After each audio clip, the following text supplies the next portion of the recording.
நம்ம விஜய் சார் சில நாட்களுக்கு முன்னாடி ஈரோட்ல தன்னுடைய அரசியல் பிரச்சாரத்தை மேற்கொண்டாரு. அப்போது பேசிய விஜய் அவர்களுடைய பேச்ச பலருமே விமர்சித்து வந்தாங்க. நடிகையும் ஆந்திர முன்னாள் அமைச்சருமான ரோஜா விஜய் சாருடைய ஈரோடு மீட்டிங் பற்றி ஷேர் பண்ணியிருக்காங்க. அதுல விஜய் சாருடைய ஈரோடு மீட்டிங்கை பார்க்கும் பொழுது உண்மையாகவே எனக்கு ரொம்ப அதிர்ச்சியாகத்தான் இருக்கு. நாங்கள் அரசு சார்பாக முதலமைச்சருக்கு ஒரு மாநாட்டுல மீட்டிங் நடத்த வேண்டும்னா அதற்கு பலர் விடிய விடிய வேலை செய்ய வேண்டும் அப்படின்றது நல்லாவே தெரியும். அந்த மீட்டிங் நடத்த அமைச்சர்கள், எம்எல்ஏ, எம்பி, எஸ்பி, கலெக்டர் அப்படின்னு அனைவருமே ஒன்றாக சேர்ந்து வேலை செய்ய வேண்டும். அது மட்டுமல்லாமல் அந்த மீட்டிங் நல்லபடியாக நடக்க வேண்டும் என்றால் அனைவருமே ஒத்துழைத்தால் தான் அந்த பெரிய மீட்டிங்கையே நடத்த முடியும். ஆனா தமிழக வெற்றி கழகத்துல ஆட்கள் இல்லை, பெரிய ஆள் கிடையாது.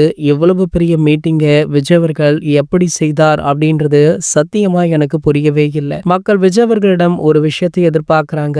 விஜய் சார் அதை தெரிந்து கொண்டு மக்களுக்கு அதனை கொடுக்கும் போதுதான் மக்கள் ஆதரவு விஜய் அவர்களுக்கு கண்டிப்பாக இருக்கும் அப்படின்னு நடிகை ரோஜா அவங்க பேசியிருப்பது தற்போது தளபதி ரசிகர்கள் மத்தியில நல்ல வரவேற்பு பெற்றிருக்கு. இதனடுத்து தாவேகா அடுத்தடுத்து பல விஷயங்களை பண்ணிட்டு இருக்காங்க. 2026 தமிழக சட்டமன்ற தேர்தல் தான் தளபதி விஜய் அவர்களுடைய ஒரே இலக்காக இருந்துட்டு இருக்கு. சோ அதன்படி தாவேகா கட்சியில பல பிரபலங்களுமே நாளுக்கு நாள் இணைந்து கொண்டுதான் இருக்காங்க. சோ அந்த வகையில பாத்தீங்கன்னா தற்போது தாவேகா கட்சியில லேடி சூப்பர் ஸ்டாரான நயன்தாரா அவர்கள் இணைய உள்ளதாக வெளியாகி உள்ள தகவல் சமூக வலைதளங்கள்ல காட்டு தீ போல பரவிட்டு இருக்கு. இந்த தகவல் அதிகாரப்பூர்வமாக வெளியாகல அப்படின்னாலுமே கூடிய விரைவில் தாவேகா நிர்வாகமுமே இதனை அதிகாரப்பூர்வமாக அறிவிக்க இருக்காங்களா. இது போன்ற தமிழக வெற்றி கழகத்தை பத்தி வெளியாகிற அனைத்து செய்திகளுமே நீங்கள் உடனே தெரிஞ்சுக்க நம்மளுடைய செய்தி துளிகள் சேனலை மறக்காம சப்ஸ்கிரைப் பண்ணிக்கோங்க.